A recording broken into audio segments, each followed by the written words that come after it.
Hello there, fellow cultists. This is DM Nell, and I'm back with another Shadow Talk. This is episode 144. And today I'm going to be wrapping up my overview and spotlight on the Tales of the Demon Lord adventure path for Shadow of the Demon Lord. This is the first adventure path. And I've done a bunch of videos on this now, covering every chapter of this most excellent adventure path. And we'll be wrapping it up today, and I'll be giving you my final thoughts on the overall campaign as well, which I've been giving all along, but I'll just kind of wrap things up here. So, at any rate, before we get to that, let's talk about some new stuff. And there's not a whole lot of new offerings to discuss this week. We have a new supplement for When the Wolf Comes, and it's called Paths of Shame, a supplement for When the Wolf Comes. Paths of Honor. Okay, I'm not sure if that's a typo or what, but one of them says Paths of Honor and the other one says Paths of Shame. Anyway, it says Paths of Honor presents new options for players who believe in the Viking maxim, it is better to stand and fight. If you run, you'll only die tired. Here, the focus is on mad, bad, and dangerous to know driven heroes for whom living a long, prosperous life is pointless if they don't build a reputation in the process. So that sounds like a lot of fun for When the Wolf Comes. Of course, I still have yet to play that game. I have got such a large queue of games that I want to play. And my group only plays once a week. We play online, and it takes us. We do campaigns. So we just finished a Dungeon Crawl Classics campaign that lasted over a year. So over a course of a year, a bunch of stuff comes out. We want to do new stuff. But if you only play once a week and you're doing the same campaign for a year, then kind of hard to get new stuff in, right? So it's challenging. I don't know if I'll ever get to play When the Wolf Comes, but it is in the queue. So one of these days I will give it a go. But for now, it's going to have to remain on the back burner. So at any rate, When the Wolf Comes it continues to be supported by Schwalb Entertainment. So for those of you interested in Vikings and futurized version of Shadow of the Demon Lord with a Viking theme, then this is the game for you. So go check it out. All right, so that is really about the only new thing that Schwalb Entertainment has put out over the last week, well, since my last video. And so let's go ahead and get to the main event here. So, wish I had some music to tee this thing up, but I don't. So, play your favorite ominous music in your headspace. All right, so Tales of the Demon Lord. We are on chapter 12. The end is near. And this is the final chapter of this adventure. It is the 10th level Master Path adventure for this campaign setting. So your characters should be quite powerful by this point. You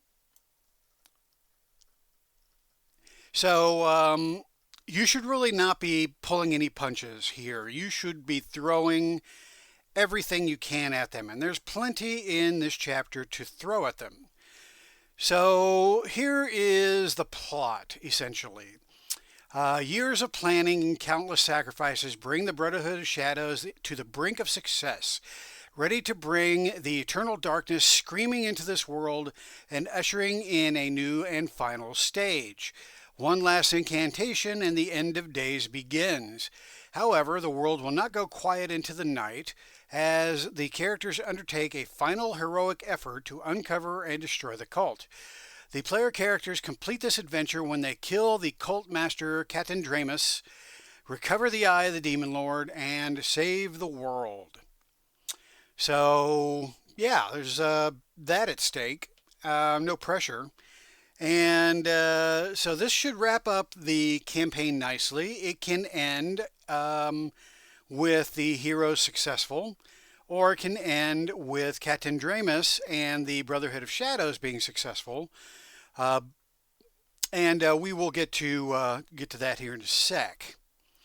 So the way this chapter is laid out and the way this adventure is laid out is quite open, and there's so many different ways that you as a GM can approach how to run this adventure. Now, I ran it a certain way, which I will talk about after we review the chapter here.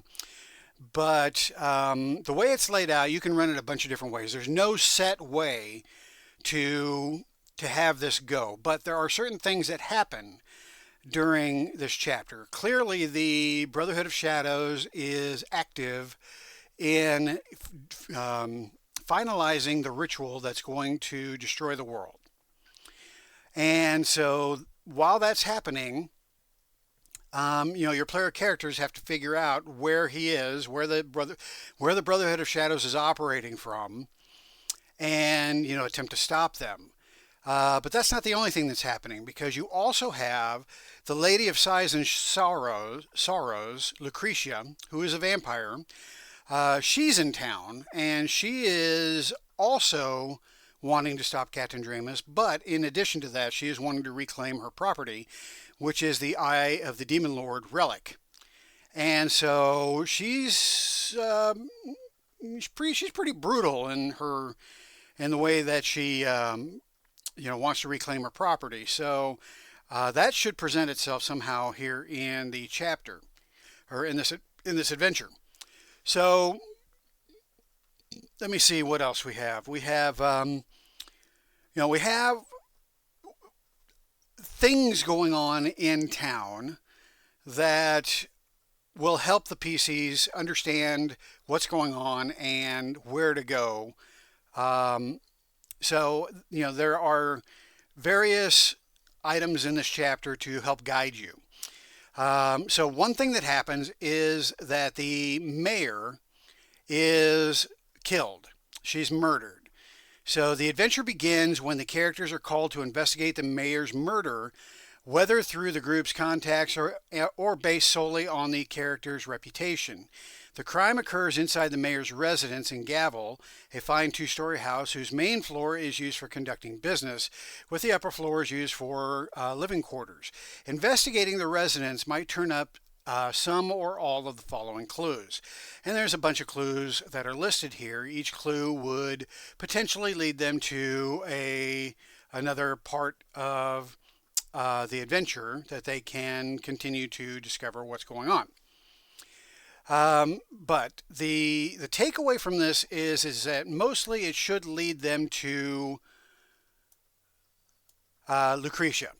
So return the eye is one of the big clues. It's painted in blood on the wall of one of the office, the mayor's office. So Lucretia, basically went to the mayor and said, "Hey, return my fucking eye, Eye of the Demon Lord." And obviously the mayor has no clue where it is, because the mayor is not part of the Brotherhood of Shadows. So she is slaughtered, and Lucretia leaves her clue there. There's also a clue indicating that Catendramus and Fob, Elder Fob, are or have been pursuing the Brotherhood of, Catendramus and Fob are implicated here as being members of the Brotherhood of Shadows. So that could lead the PCs to go talk to Fob, Elder Fob. And so here's Elder Fob over here, and basically if they go talk to him, he will give them whatever information he has, because he is a member of the Brotherhood of Shadows. He's just not working with Catendramus. He's actually against Catendramus. But at this point, he knows the jig is up, Elder Fob, and so he reveals his true power. He has an idol. If he's confronted, he has an idol that he casts to the ground to release 1d6 demons, and then he fights to the death. Um, if the characters try to prevent his escape. So, he tries to escape, but, if he can't, then he'll fight to the death. So anyway, that would be, Elder Fob. But at this point, Elder Fob should spill the beans on Captain Dramus. And, Captain Dramus basically replaced him as leader of the Brotherhood of Shadows here in Crossings.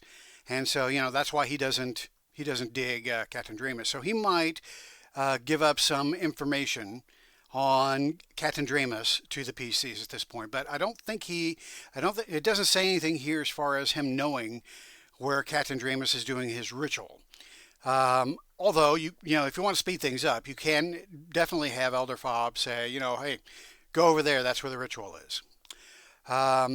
So we also have, like I said, Lucretia. So following various clues, they may learn where the vampire's lair is. Now, some of those clues could be gotten from rumors. So we have a list of rumors here. If the PCs go looking for rumors, they can find different rumors in the different sections of crossings. So, like in Coins, there was a train of windowless black carriages that came through Old Arch a couple of days ago and then headed towards Perse. Okay, so that right there tells you that most likely Lucretia is hiding somewhere in Perse. Because who else would be in windowless black carriages other than a vampire, right? I mean, you might as well just put a big banner on the back of the carriages that says "Vampire coming through," right? So anyway, that's a clue that they would get out of Coins. In Gavel, strange dwarves wearing hooded cloaks have been seen skulking the streets the last few nights. Characters following up on this rumor might encounter a D6 hoods searching for the eye. So the hoods are servants of Lucretia. So fighting them could again lead to her. In Grievings, bats of unusual size and aggression. Is that like the rats of unusual size and from Princess Bride? Yeah, I don't know. Anyway, so bats of unusual size and aggression have been stalking by night, and people are afraid to go out after dark. So the vampire's presence has attracted 2d6 vampire bats. So going into Grievings at night could be an encounter for the PCs. Then you have in okay, slow down, Tiger. Then you have in Old Town. Someone has been plundering the graves in the boneyard.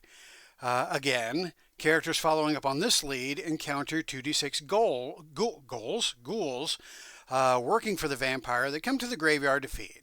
Okay, so another clue that leads to Lucretia. So, you're clearly giving the PCs a lot of pointers towards Lucretia here. Then a half dozen children have gone missing in recent days, all of them living within blocks of the ruined Captain Dramus house. All right, so, another big clue right there. Locals whisper about the evil said to dwell there, but the brown cloaks ignore them. If the characters follow up on this lead, go to the vampire's lair. So that's, all of these are basically clues that lead the PCs to the vampire's lair. So clearly, this should lead the PCs at some point to find Lucretia in the house of Captain Dramus, which is now abandoned because it burned down or exploded basically in Chapter 4. Was it Chapter 4? It was the fourth level adventure, so not necessarily Chapter 4. But anyway, Chapter 5, sorry. Yeah, Chapter 5. So, yeah, they should at some point, find Lucretia there. And then she can basically interact with the PCs and make her demands. So her demands are essentially that she wants the she wants the Eye of the Demon Lord. So, like it says right here, if the characters peacefully engage the vampire in her lair, Lucretia deals with them if they show her proper respect. She warns the characters of the destructive power of the Eye of the Demon Lord, which it may have in mortal hands, and vows to leave Crossings once the artifact is returned to her for safekeeping. So, this is a big if here. The PCs are pretty powerful. They may just decide, this is a threat to Crossings. We're going to take her out. And that is pretty, that is a pretty good, that's a pretty, that's likely, is what I'm fucking trying to say. So, if they fight her, then, she's powerful, but she's not powerful enough to deal with, 4 or 5 or more, 10th level master tier characters. She is a difficulty 250.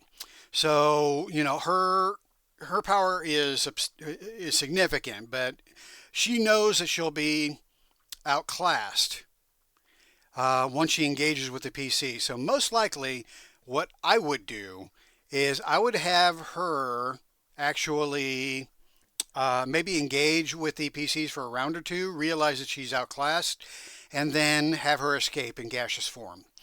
Have her become a major player in your Shadow of the Demon Lord campaign, and have her live to or unlive to fight another day as an even more powerful villain. I would personally, what I would like to see is Lucretia elevated to the level of Strahd in Ravenloft. So I have a whole video on this as part of my villains series. I forget what video number it is, but if you look back through my my catalog of videos, and you'll find a villains video that focuses on Lucretia, and basically making her the most powerful vampire in this campaign world.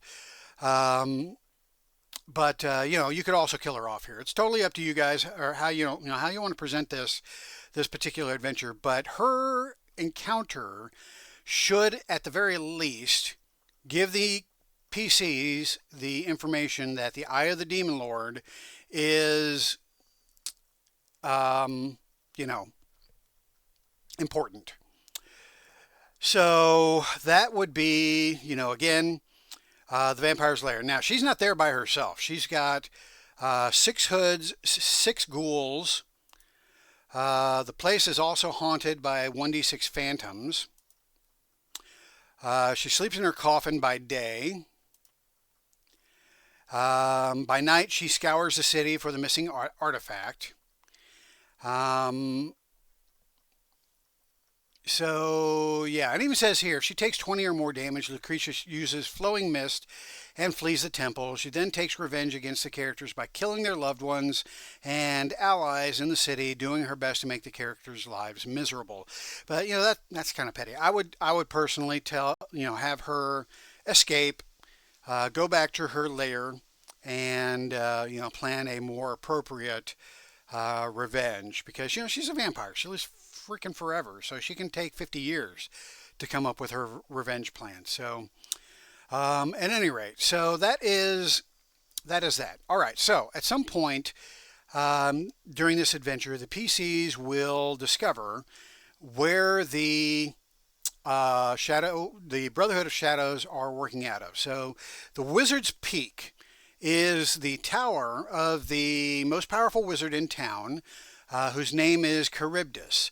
So Charybdis is not really utilized in this campaign, and that, I think, is a sad thing, unless, of course, you use him as one of the quest givers, or as a mentor for one of the PCs or something like that. He is really only named a couple of times, and by this point in the adventure, he is killed by the Brotherhood of Shadows. Because they need his tower in order to do the ritual. So It is from his tower that they begin the final ritual to open a hole in the sky to the void that will call forth the demon lord to enter this reality and destroy it. So let's just go through this bit by bit here. So the tower known as Wizard's Peak was constructed by its master Charybdis to bolster his own magical abilities. A place of power, the site is the key to performing the incantation revealed by the Eye of the Demon Lord. It takes 2 days for the cultist to overcome the magical traps of the Wizard's Peak, dispatch its guardians and slay Charybdis, after which Captain Dramus gives the order for the cultists to gather and prepare for the Demon Lord's arrival. The Wizard's Peak is larger on the inside than it appears, with numerous portals connecting different areas protected by magic. With Charybdis dead, the magic shuts down access to the tower's pocket dimensions so that it resembles a single empty room with a staircase leading up the wall. At the top of the stairs, an observatory features a large telescope surrounded by well-stocked bookshelves. If the characters come to the tower before Captain Dramus finishes the incantation, the cult leader is in the observatory, having stationed 6 dark brothers and 4 medium demons in the chambers below. So that's what they have to go through first in order to get to Captain Dramus. Captain Dramus abandons the incantation and joins the fight if the demons are destroyed, bringing the Eye of the Demon Lord with him. If the characters assault the tower after the events described under Hole in the Sky, begin, the vampire Lucretia, 1d6 hoods, and 1d6 ghouls join the fight, attacking the characters and the cultists. So they really should have called this Wizard's Peak, aka clusterfuck, because that's exactly what this can turn into. So the Hole in the Sky is a countdown on the end of the world. The final scene occurs if the characters fail to recover the Eye of the Demon Lord from the Brotherhood of Shadows. At midnight on the 3rd day, the following events occur, proceeding until the characters kill Captain Dramus or until you reach the final event. So they have an hour. At 12 a.m., a deafening noise sounds out from above crossings, shattering all glass within the city. Any character in the city must get a success on a strength challenge roll or become deafened. This affliction is permanent until removed by magic. A crimson light then appears around Wizard's Peak until the incantation is ended or completed. All right, so this right here is the clue that should lead the PCs to Wizard's Peak. But at this point, the countdown has already started, so they have an hour. So at 12 a.m., this deafening noise shatters all the glass, deafens everybody, and this crimson light appears above the Wizard's Peak. So at 12 a.m., you start your timer. Boom.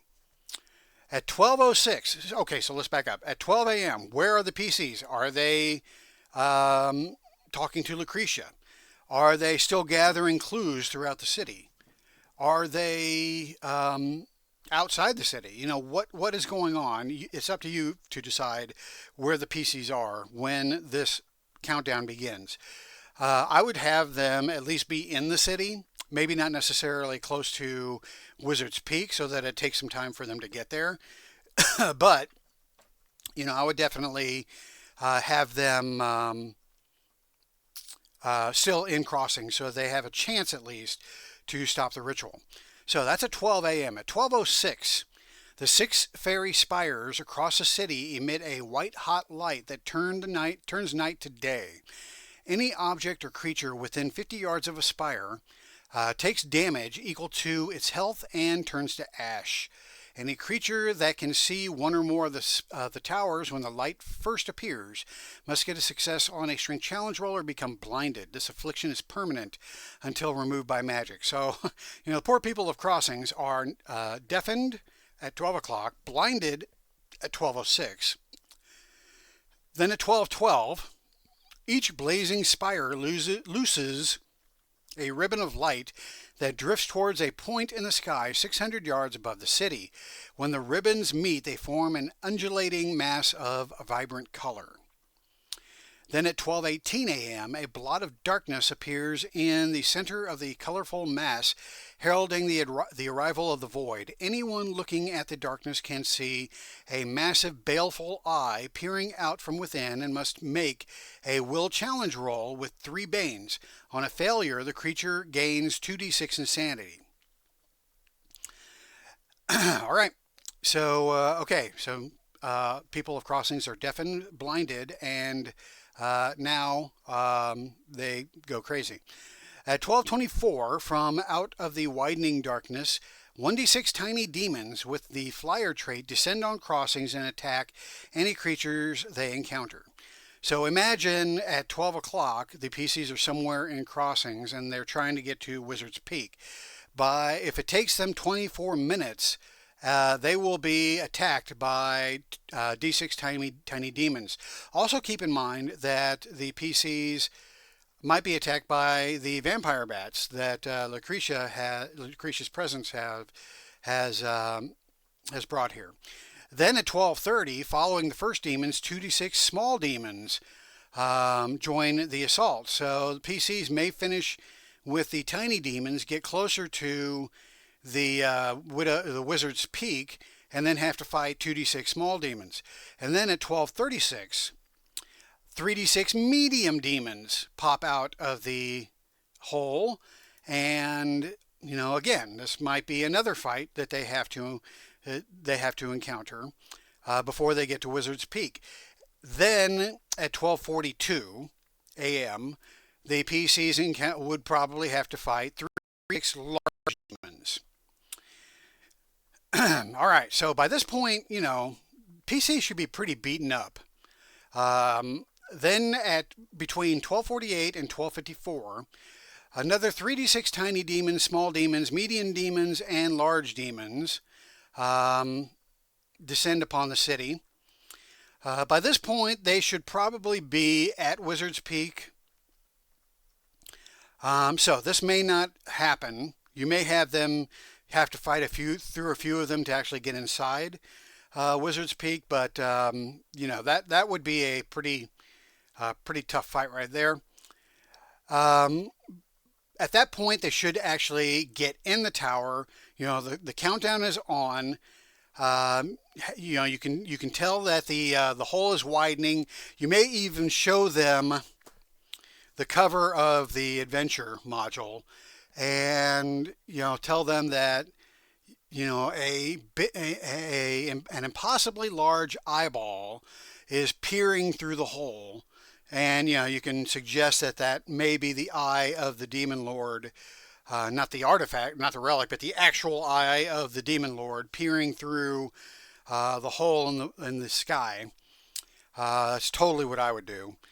And tell them that they have mere minutes before the world comes to an end. So that would give them time to, enter, fight Captain Dramus's creatures, have Lucretia show up, have Captain Dramus enter, and, they have basically, anywhere between 6 and, 12 minutes, 6 and 12 minutes, in order to finish the fight. And that's plenty of time to finish a fight typically. But you can stretch things out artificially if you want to just kind of build the tension. But that they have until 1 a.m. At 1 a.m., I would have an ominous bell ringing somewhere in Crossings, the 1 a.m. bell. And you could actually have that ominous bell start at 12 a.m. They have the 12 a.m. dong, dong, reverberating through the whole town, 12 rings, and let them know, the countdown is on. And if they hear that 1 a.m. bell, they're too late and the end is here. So what happens at 1 a.m.? The Demon Lord emerges from the void and begins to devour the world. The end. Boom. That's it. The end. The world is destroyed. Start a new campaign. So, how awesome is that for an ending? But the PCs, of course, can avoid the whole thing simply by, defeating the Catandremus, his his minions, the various demons that are coming through the hole, um, Lucretia, and her minions. So that is it. That is an epic ending to this campaign. Um, okay, so let's dissect this a little bit. All right, so there are some issues that you have to work through if you're going to run this. So what I would do well in advance is I would really decide how I want to have this played out. In order for that tension to build for this countdown, the lead up to the hole in the sky needs to be slow, but it also needs to make it to this countdown. So I would make, each step of the investigation that the PCs have take time. Because it takes Catandremus 3 days just to get into the wizard's tower, defeat the wizard, and get the ritual started. So the PCs may have up to 3 days of time in crossings to figure out what's going on, but they're not going to know that that Charybdis is in the wizard's peak until the incantation actually starts. So they could be dealing with Lucretia. They could be dealing with, investigations. You could have them dealing with other threats in town as well during those 3 days. But until they actually see the crimson light appearing above the wizard's peak, then they're not going to know that Catandremus and his people are assaulting it. Now, this could be problematic if you have a PC that uses Charybdis as their mentors, because Charybdis, they would probably be visiting Charybdis if they're in crossings at some point, or maybe trying to contact Charybdis. So that could be problematic. You could have an excuse that Charybdis has left the tower for some reason, or you could have said that Charybdis left word with the council. That he is not to be interrupted because he's in the midst of some pretty important research or something along those lines. You can deter the PCs from going to Wizard's Peak prior to this event happening. That could be problematic also because, the more you try to deter your PCs from doing something, the greater the likelihood that they're going to want to go do that something. You might just have the Charybdis reach out to the PC when they come back to crossings and say, hey, I am gone. I have gone. Wizard's Peak is locked up. I will contact you when I return. So, something along those lines to, kind of dissuade the any PCs that are wanting to go to Wizard's Peak from doing so before the end of the adventure. So that's one thing you have to consider. Another thing you have to consider is the investigation itself. How do you want that to go? So there are things here, the encounter with Elder Fob, the encounter with the vampire's lair. What else is going on? What the fuck is the Brown Cloaks doing during this whole thing, right? So you obviously have the dead mayor. That's happened. The Brown Cloaks may be reacting to that. They may be doing their own investigation. Here's another thing I think I skipped over. The missing guard. The characters ask the mayor's staff about the missing guard. And is that one of the clues here? Yeah. A fifth guard assigned to the house remains missing. A young man named Lawrence who joined the mayor's guard detail a month ago. So if they follow up on that clue, then the mayor's staff learned that Lawrence lived above the Liquid Smokers Tavern, not far from the mayor's residence. If the characters make inquiries there, they find the guard in the tap room drinking to forget the horrors witnessed. Um, Lawrence is young and dark skinned with black hair and kind eyes. He tells the characters, I heard a commotion from the mayor's office. I went to investigate and saw darkness shaped like a woman grip the mayor by the neck, demanding something called the Eye. I'm ashamed to say I ran downstairs, but I saw horrid naked men ripping apart the other guards and eating them. I ran out the front door. That would be the ghouls.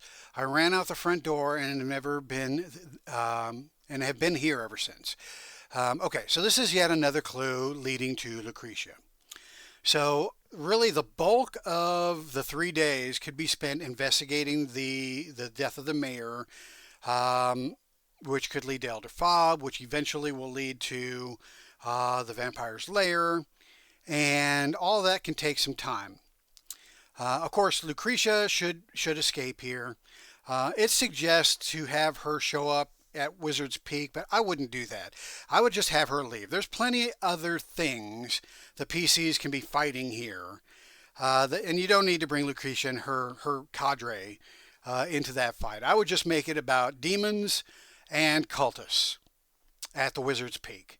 But, you can do what you want. If you want Lucretia to die in the final encounter because she pissed off the PCs, that's fine.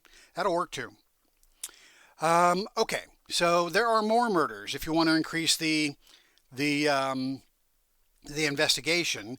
Each night after the mayor's death, a member of the council dies as determined on the following table. If the characters are with the indicated counselor that night, they encounter Lucretia and a pack of D6 ghouls. Characters who talk to the vampire learns what she seeks. If they convince her they can find the Eye of the Demon Lord for her, she agrees to stop killing for 1 day.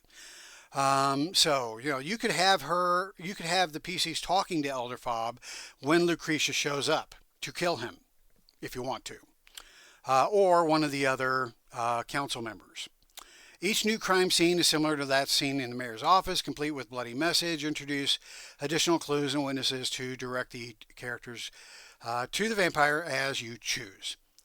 Okay, so again, you have to really think about how you want this this chapter to flow. Starting off with the investigation, having the PCs maybe go from council member to council member, potentially encountering Lucretia early, but if not, a lot of clues will lead to her place. You could definitely go to Elder Fob's place, lead the PCs there first maybe. Again, lots of stuff, but ultimately the showdown happens at the Wizard's Peak on the final day at midnight. That's when everything goes down, and that's when I would start the countdown timer. Now, even this requires some timing here because they have a full hour. Now, in game time, an hour is a lot of time. A single fight only, barely lasts, if a minute, it barely lasts that. So any given fight that the PCs have during this hour will probably only take a minute or so. So you really need to stretch things out. So that's why I recommend having the PCs being in a different part of town and having to basically fight their way to the Wizard's Peak. Now the problem with Lucretia is that her vampire's lair is taken up in Captain Dramus's house. I would change this. And I would have her take up her residence in the Moore House or in the insane asylum. Both of those are far enough away from Wizard's Peak to force the PCs to have to go all the way across town in order to get to Wizard's Peak. Captain Dramus's house is like right across the street. So they could literally go from, Lucretia's lair across the street in 2 minutes. And, it's only, 12:02 when they encounter the cultists and they miss out on all these demons flowing out of the hole in the sky. And by 12:05, they could have killed Captain Dreamus, have the Eye of the Demon Lord, and give it back to Lucretia. Now, if you want to do it that way, that's fine, but you miss out on all the tension, the eye opening up in the sky, all the cool shit that all of that entails. So I would have them. I would have Lucretia's lair be in the Moore House, which is in. Let me go back to the map of crossings. So the Moore House is way the hell over here. The Asylum is way the hell over here. So if you don't want to do the Moore House, you could do the Asylum, which would be an interesting adventure location. Not only would you have the ghouls and the hoods, but Lucretia could have turned everybody in the asylum into vampires at this point, and she could have a small army of crazy vampires attacking the PCs as guardians while she's sleeping, in order to get to her, and she may be in the basement or some shit. But at any rate, that sounds like an awesome encounter. It may take the PCs even a couple of days after fighting dozens of vampires to have to retreat and then come back and retreat and come back, because a couple of vampires is not that big a deal. Dozens of vampires, that could be problematic even for 10th level characters, and you could even make it so that they're the fact that the vampires were mentally unstable because they're residents of this asylum. You can make them even more dangerous than your typical vampire, and kind of spruce them up a little bit.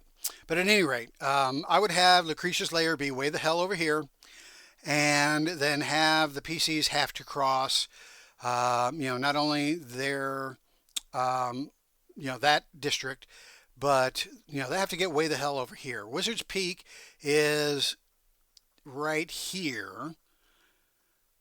In the Coins District. So have them have to go through at least 3 or 4 different districts in order to reach Wizard's Peak.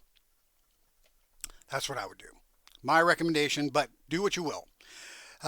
Okay, so those are my suggestions. Now, is that what I did? No.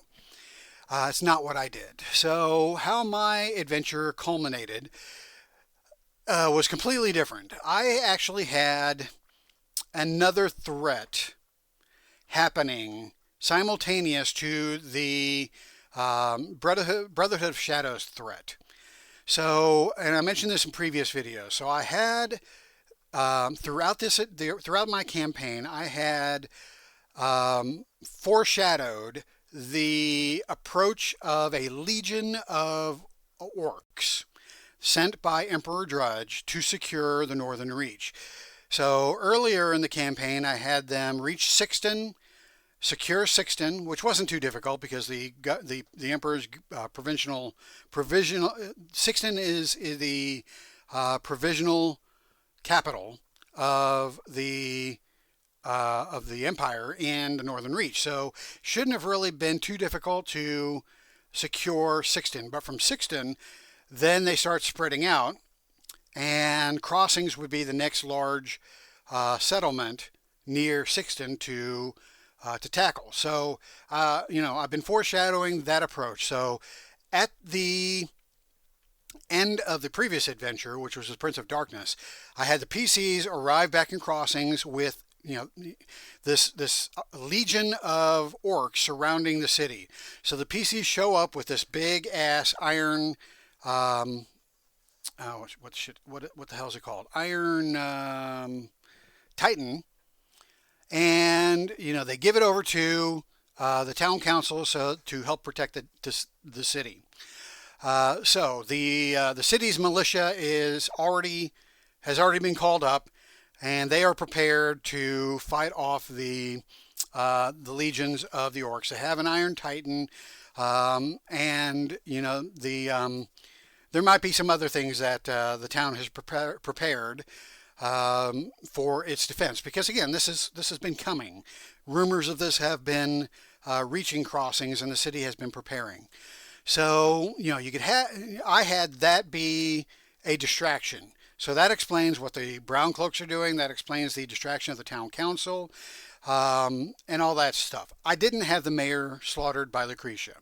I actually brought Lucretia in much earlier and had her slaughtering people just randomly throughout the town. The brown cloaks were distracted trying to find out, who's doing these murders.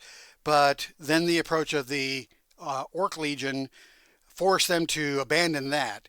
So Lucretia was already in town prior to this chapter when I ran this, and I had the PCs encounter her earlier and have her make a deal with them that she would stop the slaughters if they recovered the Eye of the Demon Lord for her. So by this point, the PC should already have that quest in their back pocket. So they returned, or they not should have, they had that quest in their back pocket. And when they returned to town, they see all the shit going down, and they know that the clock is ticking as far as that fight goes. In addition, at the end of the Prince of Darkness, I had Sunionius Rue summon the Devourer of Worlds, a demon prince. So the demon prince is marching down from Foundry, or nearby Foundry, to crossings because it senses the coming of the Demon Lord. And of course, it's using its demonic powers to hasten the approach. But the funny thing about the Devourer of Worlds is that as he approaches, he leaves a river of excrement in his wake, or in its wake. And so that actually became a permanent feature in my campaign world.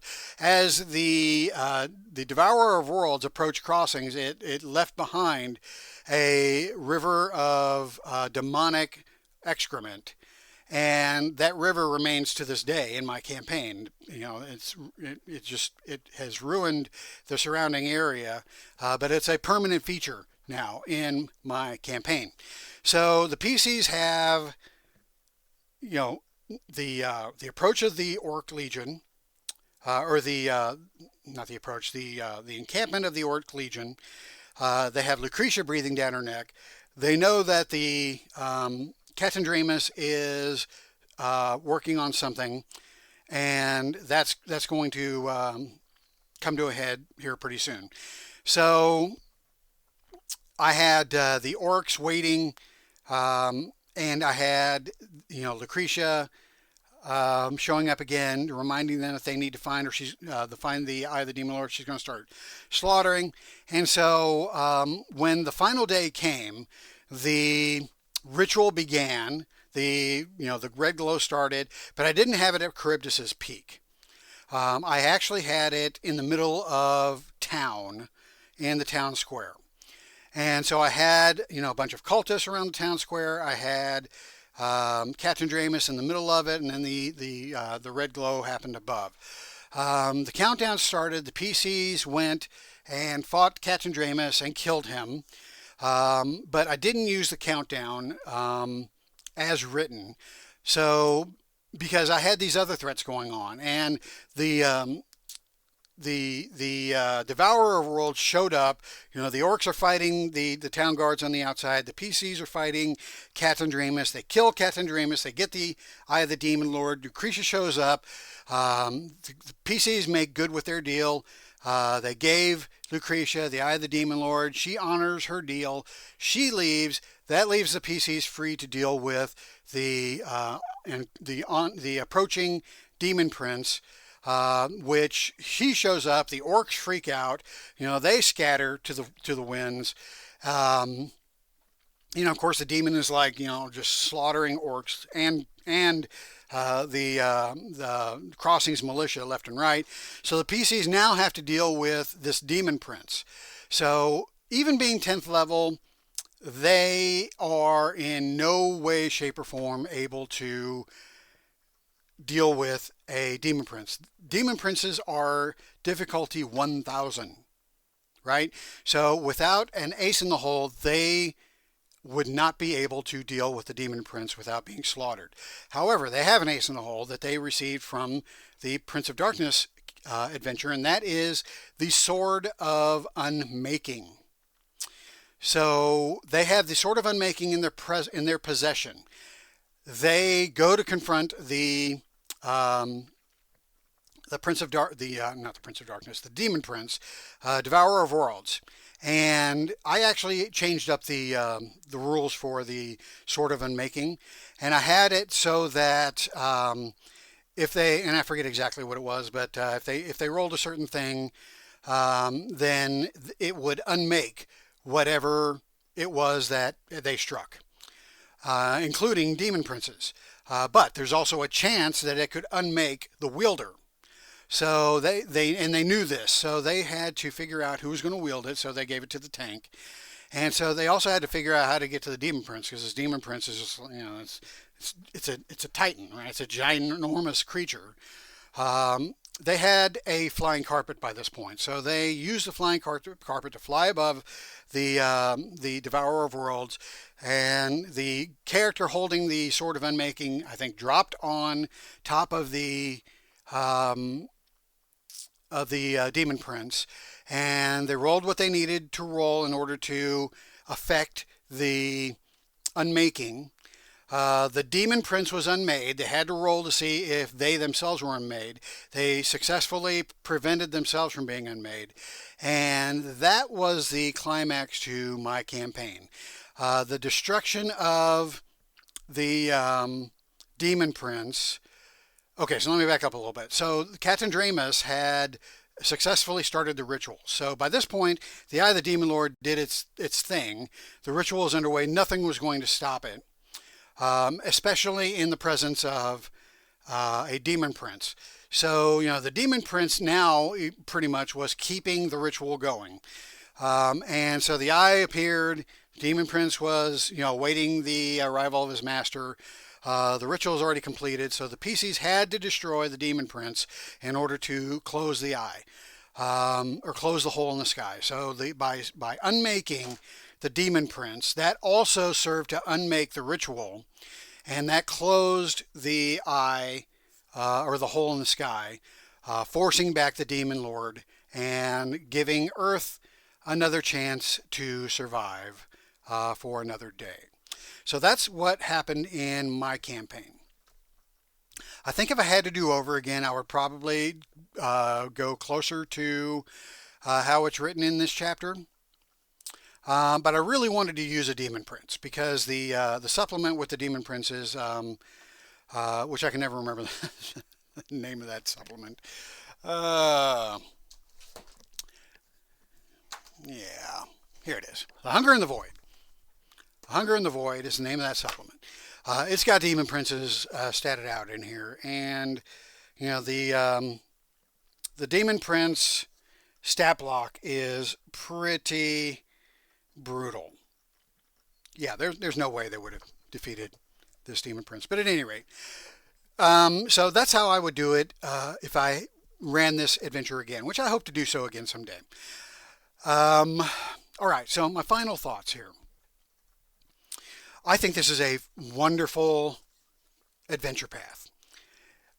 It is not an adventure path for novices, for novice DMs. It takes a lot of work. Now, you can approach this adventure a number of different ways, which, depending on how you approach it, makes it easier or more difficult. If you approach it as a series of one-shots, then it's pretty easy to run. You can just run the adventures as written. You don't really have to worry about an overarching storyline. You don't have to worry about connecting each of the adventures. You just run them one at a time. And at the very end, the PCs will be like, "Wait, what? This cult's coming out of nowhere and it's going to destroy the world just like that?" Well, yeah, that's what happens when you have one shots and you don't have an overarching story that is built over the course of the campaign. So that's one way to approach it, and that's perfectly valid if you want to do it that way. The other way to do it would be to have an overarching campaign storyline that you build slowly throughout the course of the campaign. That is more difficult. This was my first Shadow of the Demon Lord campaign that I ran, so I did it my way, but I really didn't do as good a job as I could have, I think, in that regard. So it would have been, what the hell is that? it would have been, I think, if I would have read through it and prepared more. Well, I was Shadow the Demon Lord was a new game band thing, so I'm not going to make excuses for myself. Um, if I were to do it today, I would handle things a little bit differently. So number one, Captain Dramus is a potentially wonderful villain. I actually had a villains of the Shadow the Demon Lord video focused on Captain Dramus, and I think he could be just a fabulous villain that could be slowly built up throughout the course of the campaign. Now, in this campaign, as written, you only encounter him twice. You encounter him in chapter 5, and then you encounter him again in chapter, um, whatever this chapter is, 11 or 12. So, you only encounter him twice. Now, of course, he's only difficulty 100, so he's not that tough, but he's like, he could be like a Sararak in D&D, or Vecna, or any other undead villain that you have in your other campaigns. He's not really undead, but he looks undead. He looks like a freaking nightmare. I mean, just look at this picture. This picture is awesome, and he looks this way because of all the corruption he has accumulated throughout his career as a cultist. And so just building him up slowly over this campaign, I think, is a missed opportunity. And if I had to do over again, I would do that. I would feature him more prominently throughout the campaign. I would also feature, some of the other aspects, like Elder Fob. I would feature more. I would have him befriend the PCs throughout the campaign, and have him be, real buddy with them, only to have him betray them at the end. But he can also help them to understand the real threat, which is Captain Dramus.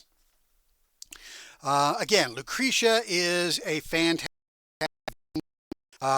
which is why I really suggest that you don't kill her off at the end of this campaign, because if you're going to continue to have interconnected campaigns for Shadow the Demon Lord, like I'm having, then I would definitely feature her as a future villain.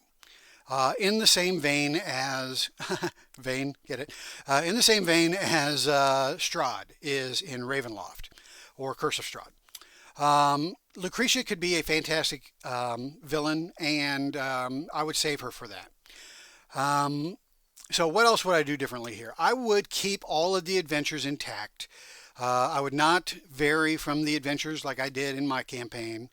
But I would have to pick and choose which adventures I want to, expand upon, or which adventures I want to keep short. The biggest problem with this adventure path is that there are some adventures that are just more complicated than others. And is it the Harvester? No, the Curious Case of the Errant Swine. It's like 3 adventures in one. So, I would have to pick which of these adventure hooks in this particular adventure I want the PCs to follow, or present all 3, but only have them go through 1-3. Whichever one they gravitate towards, have that be the one, and then move on to the next adventure. Because otherwise, you have like 3 adventures. You could spend many sessions as a novice character in the Curious Case of the Errant Swine, and then you go to the next, Temple of Shadows, which is over in 1 or 2 sessions. It's just it seems very awkward, timing wise, for advancement. So that's something I would have to consider how to approach differently. I would keep the adventures that I skipped over, which include In the Name of Love and the Shadows in the Mist. I totally didn't run those when I did this campaign, and I would definitely keep those. I would feature probably the Brotherhood of Shadows in one or the other, and just name drop Captain Dramus constantly throughout this campaign. The Prince of Darkness I would probably do differently, maybe closer to how it's written. Most likely I would not bring the Demon Prince in, as I did last time, and I would just keep the villain as being the Brotherhood of Shadows, rather than bringing in the Devourer of Worlds. And that way, the end is near chapter is more poignant when they defeat the Brotherhood of Shadows and Catandramus in the Wizard's Peak. That's what I would do differently. So hopefully, again, I will have an opportunity to run this campaign, and with the experience that I have now, and with all the other supplements that have become available in the Shadow of the Demon Lord game system, I think that this campaign could be even better than my first go around. All right, so again, is this an easy campaign to run? It can be, and it can also be pretty difficult. If you want to do an overarching storyline and tying all the adventures together, the GM is going to have to do a lot of work in order to make that happen, because the campaign as written does not sew those adventures together. You have to build in those links yourself. Is it something that can be done? Yes. Man, I don't know what's going on in here, but sorry about that. Is it, can you do it? Absolutely. All the elements are there to do it. You just have to tie them together yourself and find that connective tissue. Okay, so that wraps up it's not really a review because I love this adventure and I'm not critiquing it necessarily, but just really offering advice on how to approach it, how to run it, and how I would run it differently if I get an opportunity to do so. So this is I love it. I think this is a great campaign. Others' opinions vary. There are some people I've read that really don't like this campaign, probably for the reasons that I've mentioned, that it takes a lot of work to tie the adventures together, and that sort of thing. But again, I love it, and I recommend it. Especially if you've been running Shadow of the Demon Lord for a while, you've got a good grip on the game system, and you know what you're doing as far as running campaigns. Go for it, man. Tackle it. This is a classic. I would put this up there with any of the D&D campaigns, classic campaigns that are out there, or classic adventures that are out there. Okay, so that's it for me, and I hope you've enjoyed the series. I've been wanting to do this for a while, but now that it's over, I can start focusing on other things in my video series, and I think that my next video is going to start doing a deep dive into the Weird Wizard, and maybe start tackling like character creation, and just kind of do a step-by-step on how to create the various classes. So I'll probably start there. But we're still at a point where the books have not been finalized, and so I kind of don't want to go too deep into Shadow of the Weird Wizard until the final product is in our hands, which is still several months away, from what I'm reading anyway. So I may just kind of start off slowly with how to build characters, and then as the books are finalized, then we can go more into a deep dive on them. But at any rate, that's what I plan on doing next.